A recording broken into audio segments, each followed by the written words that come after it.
नमस्कार। आज हम ईरान इजराइल तनाव के एक ऐसे पहलू पर बात कर रहे हैं जिसका असर शायद हम सब महसूस करते हैं।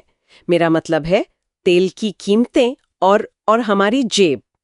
हमारे पास कुछ लेख हैं इसी बारे में और कोशिश रहेगी कि इनसे समझें कि हजारों मील दूर की कोई घटना हमारी रोज की आर्थिक जिंदगी पर कैसे असर डालती है, मतलब एकदम सरल शब्दों में। हाँ। तो चलिए शुरू करते हैं।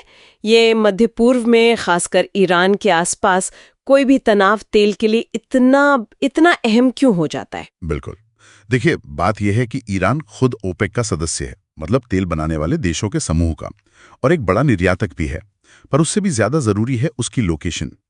वो हॉर्मुज जलडमरू मध्य, स्ट्रेट ऑफ हॉर्मुज जिसे कहते हैं, उसके बिल्कुल किनारे पर है। हॉर्मुज स्ट्रेट, हाँ सुना है। ये रास्ता इतना खास क्यों है? ये एक बहुत ही संकरा समुद्री रास्ता है। आप अंदाजा लगाइए, दुनिया भर में समंदर के रास्ते जो तेल जाता है उसका करीब करीब 5वां हिस्सा।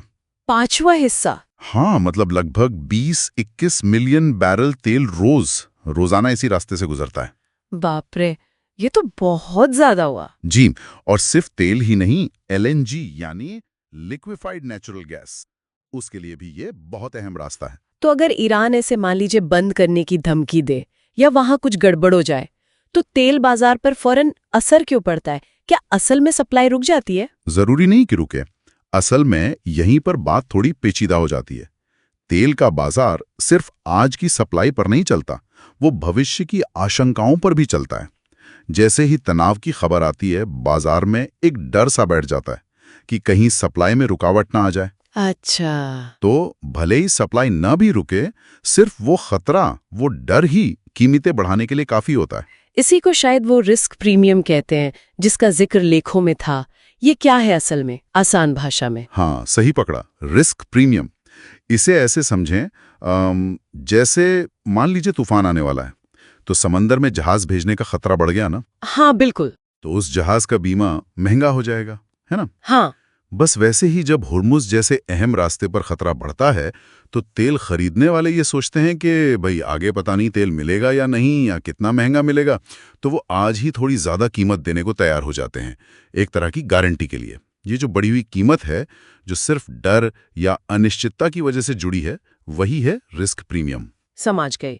तो ये तो हुई ग्लोबल मार्केट की बात। लंदन में, न्यूयॉर्क में दाम बढ़ गए, लेकिन वो बढ़ोतरी हम तक, मतलब आम आदमी तक कैसे पहुंचती है? पेट्रोल पंप पर तो सीधा दिखता है, पर क्या इसके और भी असर होते हैं? हाँ बिल्कुल, इसके असर कई लेवल पर होते हैं।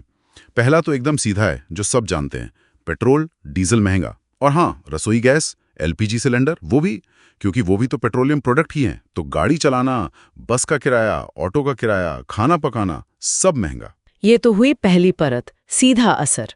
और दूसरा असर? दूसरा असर थोड़ा घुमावदार है, पर शायद उसका असर और भी गहरा होता है।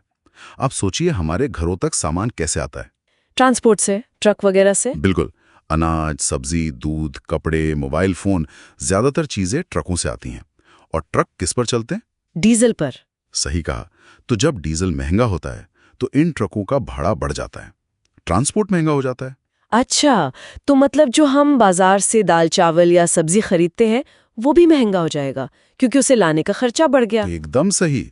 और ये असर सिर्फ खाने पीने की चीजों तक नहीं रहता। साबुन, शैम्पू, कपड़े, जूते, लगभग हर चीज जो दुकानों तक पहुंचती है, उस पर इस बढ़े हुए ट्रांसपोर्ट खर्चे का असर पड़ता है। इसी को हम आम भाषा में महंगाई या मुद्रास्फीति कह देते हैं। मतलब जीने का जो पूरा खर्चा है, वो बढ़ जाता है। बाप रे, ये तो मतलब असर काफी दूर तक जाता है। हाँ, जैसे पानी में पत्थर फेंको तो लहरें दूर तक जाती है ना, वैसा ही कुछ। क्या इसका अर्थव्यवस्था पर कोई बड़ा असर भी होता है, मतलब महंगाई के अलावा? हाँ, एक और अहम बात है, जब चीजें महंगी होती हैं, पेट्रोल महंगा, खाना महंगा, तो लोगों की जेब पर बोझ बढ़ता है। हाँ जाहिर है। तो लोग क्या करते हैं? वो अक्सर अपने दूसरे खर्चे कम करने लगते हैं। शायद नई गाड़ी खरीदने का प्लान टाल दें, या बाहर खाना कम कर दें, या घूमने जाना कम कर दें। अच्छा, मतलब लोग खर्च कम कर देते हैं। हाँ, और जब बहुत सारे लोग अपना खर्च कम करते हैं, तो बाजार में चीजों की मांग घट जाती है। कंपनियां कम सामान बनाती हैं, फैक्ट्रियों का उत्पादन कम हो सकता है, और इसका असर नौकरियों पर भी पड़ सकता है। खासकर भारत जैसा देश, जो अपनी जरूरत का ज्यादातर तेल बाहर से मंगाते हैं, उन पर यह दबाव और ज्यादा होता है। आर्थिक विकास की जो रफ्तार है, वो धीमी पड़ सकती है। क्या हमने हाल फिलहाल में ऐसा कुछ देखा है? कोई उदाहरण है? बिल्कुल, ज्यादा पीछे जाने की जरूरत ही नहीं। 2022 में जब रूस यूक्रेन युद्ध शुरू हुआ था, याद है कैसे दुनिया भर में तेल और गैस के दाम आसमान छूने लगे थे? हाँ हाँ, बिल्कुल याद है। उसका असर हमने भारत में भी महसूस किया था। महंगाई काफी बढ़ गई थी। और उससे पहले भी जब जब मध्य पूर्व में कोई बड़ा तनाव हुआ है, जैसे खाड़ी युद्ध के समय, तेल की कीमतों में उछाल आया है।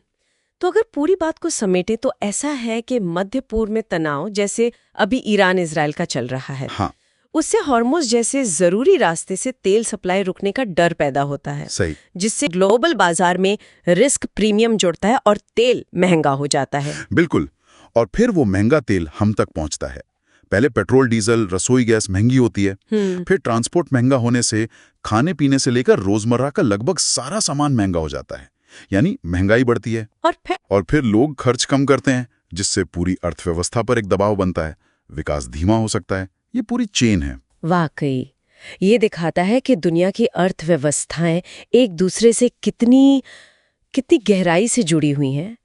एक जगह कुछ होता है और असर हजारों मील दूर हमारी रसोई तक पहुंच जाता है। सही कहा। और ये हमें एक जरूरी सवाल पर भी लाता है। आज तो हम तेल पर इतने निर्भर हैं कि ऐसे झटके पूरी दुनिया को हिला देते हैं।